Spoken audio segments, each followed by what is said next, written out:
제가 어릴 때 부모님 사업 때문에 잠시 다른 지역에서 1년간 살아야 했던 적이 있었습니다.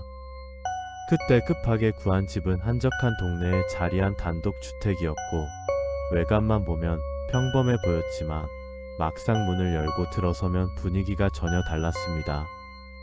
집 안으로 들어서는 순간 공기가 묘하게 차갑고 눅눅하게 느껴졌고 저는 왠지 모르게 몸을 움츠리게 되었습니다.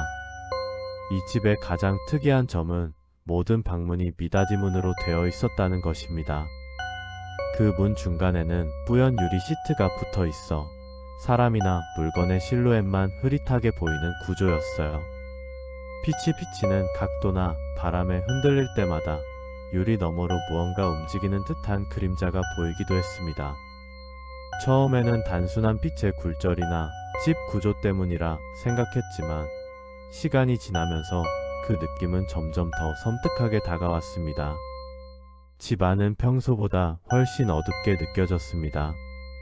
문 하나하나가 살짝 흔들리거나 바람이 스며드는 틈새로 집 안의 공기가 움직일 때마다 그림자가 깊게 드리워지고 마치 집 자체가 숨을 쉬는 듯한 기분이 들었죠. 천장을 스치는 바람 소리, 멀리서 들려오는 나뭇잎 흔들리는 소리, 심지어 제 발걸음 소리조차 이 집 안에서는 지나치게 크게 울려 퍼지는 것처럼 느껴졌습니다.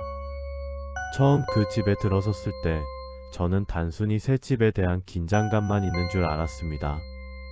하지만 시간이 지날수록 문틈 사이로 스며드는 희미한 그림자와 바람, 그리고 아무도 없는 방에서 느껴지는 이상한 공기의 흐름 때문에 저는 점점 이 집이 단순히 평범한 공간이 아니라는 생각을 하게 되었죠.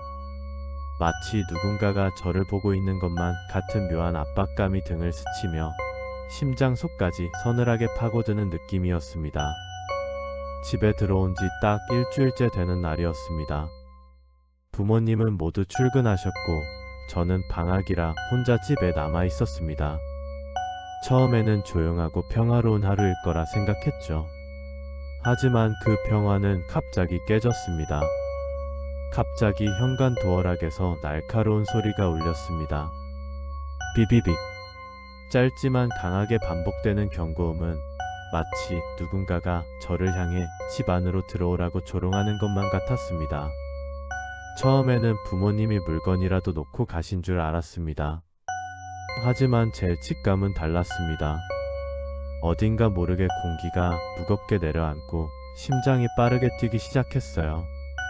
제가 방문 위쪽 미닫이문 유리 너머를 올려다보는 순간 눈을 의심할 수밖에 없었습니다. 그곳에는 낯선 할아버지의 얼굴이 유리 너머로 저를 똑바로 바라보고 있었습니다. 얼굴은 희미하게 흐려졌지만 사람의 형체라는 것은 분명했고 눈빛은 얼어붙을 듯 차갑고 무엇인가를 탐하는 듯한 날카로움이 느껴졌습니다. 숨이 막히고 손끝이 싸늘하게 얼어붙는 것만 같았습니다. 놀란 저는 본능적으로 침대 속으로 몸을 숨겼습니다. 심장이 터질 듯 뛰었고 목소리는 떨려 제대로 울리지 않았지만 부모님께 전화를 걸어 도움을 요청했습니다. 한 손으로 전화기를 꼭 쥐고 다른 손은 이불을 꼭 감싸며 숨을 죽이고 있었습니다. 그 순간 공포가 전신을 덮쳐 제 몸은 무겁게 굳어버린 듯 했습니다. 부모님과 경찰이 집에 도착하기까지 약 20분. 그 시간은 마치 시간이 멈춘 듯 길게 느껴졌습니다. 창문 틈으로 들어오는 바람 소리조차 이상하게 크게 울려 퍼지고 미닫이문 뒤에선 계속 뭔가 움직이는 소리가 들리는 것만 같았죠. 경찰이 도착해 집 안을 살펴보았지만 눈에 띄는 이상은 없었습니다. 집 안은 깨끗했고 없어지거나 훼손된 물건도 없었습니다. 다만 부엌만 이상하게 어질러져 있었고 마치 누군가가 뭔가를 급하게 뒤져본 듯한 흔적이 남아 있었습니다. 경찰은 일단 현관 비밀번호를 즉시 바꾸고 혹시라도 사라진 물건이 생기면 바로 연락하라고 안내한 뒤 돌아갔습니다. 부모님은 저를 진정시키며 달래주셨지만 그날의 공포는 쉽게 가시지 않았습니다. 집안 구석구석 미닫이문 유리 너머로 무엇인가가 숨죽이며 지켜보고 있을 것 같은 느낌이 온몸을 뒤덮었기 때문입니다. 하지만 사건은 그 다음날 다시 저를 덮쳤습니다. 그날은 평소보다 늦잠을 자고 있던 시간이었고 깊은 잠에 빠져있던 저는 잠결에 낯선 소리에 깨어났습니다. 덜컥. 현관문이 천천히 열리는 소리였습니다. 차갑고 묵직한 공기가 집 안으로 스며들었고 저는 온몸이 얼어붙은 채 이불 속에서 꿈틀거리지 못했습니다. 이번에는 절대 놓치지 않겠다고 마음을 먹었습니다. 손에 휴대폰을 꼭 쥐고 112를 눌러놓은 상태였지만 손끝이 떨려 제대로 버튼을 누르기도 어려웠습니다. 심장은 미친 듯이 뛰었고 숨이 가빠오며 머리가 띵해지는 느낌이 들었지만 눈을 떼지 않고 현관을 바라볼 수밖에 없었습니다. 그리고 눈앞에 펼쳐진 장면은 말로 표현조차 어려운 끔찍함이었습니다. 현관 위쪽 비다짐은 유리 너머에는 여전히 낯선 할아버지의 얼굴이 떠 있었습니다. 그러나 이번에는 뭔가가 달랐습니다.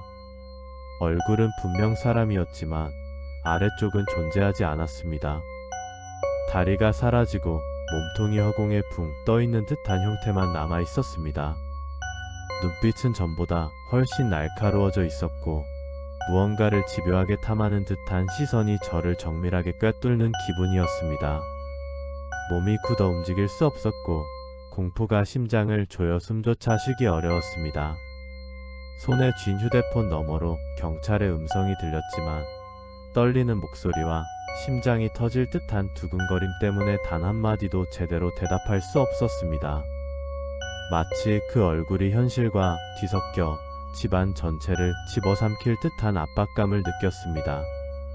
그 순간 제 의식은 깜깜한 공포 속으로 빨려 들어갔고 정신을 잃었습니다. 깨어나자 부모님은 이미 집주인에게 연락을 해 상황을 설명했고 안전을 위해 집을 비우기로 결정했습니다. 하지만 그날의 장면은 머릿속에서 지워지지 않았습니다. 그 얼굴, 다리가 없는 존재, 허공에 떠있는 형체의 시선, 온몸에 소름이 돋고 숨결 하나에도 집안 공기가 무겁게 느껴지는 경험은 지금 생각해도 손끝이 차갑게 떨릴 만큼 생생하게 남아있습니다. 집주인 아저씨의 이야기를 들은 순간 부모님과 저는 차가운 소름이 등줄기를 타고 오르는 것을 느꼈습니다. 원래 이 집에 살던 사람이 바로 그 노년의 할아버지였다는 사실, 그리고 이미 돌아가신 상태로 발견되었다는 이야기였습니다. 머릿속이 새하얘지면서 그제야 지난 이틀 동안 부엌이 어질러져 있었던 이유가 이해가 되었습니다. 아마도 배가 고픈 상태로 집 안을 돌아다니며 먹을 것을 찾았던 모양이었던 겁니다. 생전의 삶이 남긴 흔적이 죽음 이후에도 어떤 방식으로든 집 안에 남아있었던 셈이었죠. 부모님은 집주인 아저씨와 함께 정성스럽게 작은 제사를 지냈습니다. 향을 피우고 과일과 밥, 물을 놓으며 편히 쉬십시오라고 속삭이듯 말씀드렸습니다. 그 순간에도 저는 긴장한 채 문틈 사이로 스며드는 바람과 멀리서 들려오는 집 안의 작은 소리 하나하나를 신경 쓰며 움직였습니다. 손끝이 싸늘하게 떨리고 심장은 여전히 두근거렸지만 마음속에서는 조금씩 안도감이 자라기 시작했습니다. 그리고 놀랍게도 그 이후로 할아버지의 형체는 다시는 나타나지 않았습니다. 미닫이문 너머로 스쳐 지나가는 실루엣, 부엌을 어지럽히던 작은 발자국, 현관 위쪽에서 내려다보던 눈빛, 모든 것들이 서서히 사라지고 집 안에는 평소와 같은 고요가 찾아왔습니다. 하지만 저는 여전히 그 경험을 잊을 수 없었습니다. 비 오는 날이면 창문 너머로 미묘하게 움직이는 그림자나 바람이 문틈을 스치며 내는 소리가 마치 그날의 할아버지가 여전히 집 안을 돌아다니는 것처럼 느껴졌습니다. 그 경험은 단순한 공포가 아니었습니다. 삶과 죽음, 그리고 그 경계에 서 있는 존재를 직접 마주한 현실감 넘치는 경험이었죠. 부엌이 어지럽혀져 있던 이틀 동안의 흔적, 그리고 다리가 없는 채 허공에 떠있던 얼굴의 형체, 현관문을 열고 서 있던 시선, 모든 것이 머릿속에서 지워지지 않았습니다. 그날 이후 저는 집 안의 작은 소리에도 민감하게 반응하게 되었고 어둠 속에서는 항상 무언가가 나를 보고 있는 듯한 긴장감 속에서 살아가게 되었습니다. 부모님과 집주인 아저씨가 할아버지를 달래주고 나서 평화가 찾아왔지만 제 마음속 깊은 곳에는 여전히 살아있는 공포가 자리 잡고 있었습니다. 그 공포는 단순히 보이는 것만이 아니라 느껴지는 공기, 바람, 소리, 그림자 속에서 존재했습니다. 그래서 저는 그 집에서의 한 해 동안 밤마다 미닫이 문 너머를 조심스럽게 확인하며 숨소리 하나까지 신경 쓰며 살아야만 했습니다. 하지만 그 경험은 제 마음속 깊이 지워지지 않고 각인되었습니다. 시간이 얼마나 흘러도 그날의 공포와 긴장감은 여전히 살아있는 듯 했습니다. 특히 비가 오는 날이면 창밖에서 떨어지는 핏방울 소리조차 단순한 빗소리가 아니게 느껴집니다. 미닫이 문 너머로 형체가 스쳐 지나가는 듯한 느낌이 눈앞에 생생하게 떠오르고 심장이 저절로 빠르게 뛰기 시작합니다. 바람에 흔들리는 커튼 사이로 스며드는 그림자 하나, 방문 틈 사이로 스치는 어둠조차 마치 그날의 기억과 연결되어 있는 것만 같습니다. 그 집 안에서는 단순히 사람이 살던 흔적만 있는 것이 아니었습니다. 눈에 보이지 않는 이미 죽은 존재의 흔적과 기운이 집안 곳곳에 남아 있었던 겁니다. 부엌이 어질러져 있던 이틀간의 흔적, 다리가 없는 채 허공에 떠 있던 얼굴의 형체, 현관 위에서 내려다보던 시선, 모든 것이 살아있는 듯 제 기억 속에 여전히 생생하게 남아있죠. 그날 이후로 저는 항상 집 안의 작은 소리에도 민감하게 반응하게 되었습니다. 바람이 문틈을 스치거나 먼 곳에서 들려오는 발자국 소리, 물건이 흔들리는 소리 하나에도 숨이 멎는 듯한 긴장을 느꼈습니다. 그리고 그 집에서 느꼈던 싸늘한 공기와 묘하게 눌린 압박감은 아직도 제 몸과 마음 깊은 곳을 스치며 잊을 수 없는 공포로 남아 있습니다. 저는 그제서야 깨달았습니다. 그 집은 단순히 사람이 살던 공간이 아니라 살아있는 자와 죽은 자의 경계가 어딘가 모르게 섞여 있는 장소였음을, 그리고 그날의 경험은 단순한 공포 체험이 아니라 죽음과 삶의 경계 속에서 마주한 현실이었음을 뼈저리게 느꼈습니다. 비가 내리는 밤이면 아직도 저는 잠시 멈춰 서서 미닫이 문 너머를 바라보게 됩니다.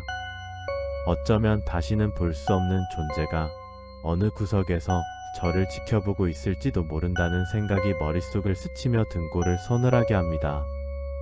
그 집에서 겪은 공포는 단순한 기억이 아닌 살아있는 감각처럼 저를 따라다니며 매번 현실과 비현실의 경계에서 몸을 떨게 만듭니다.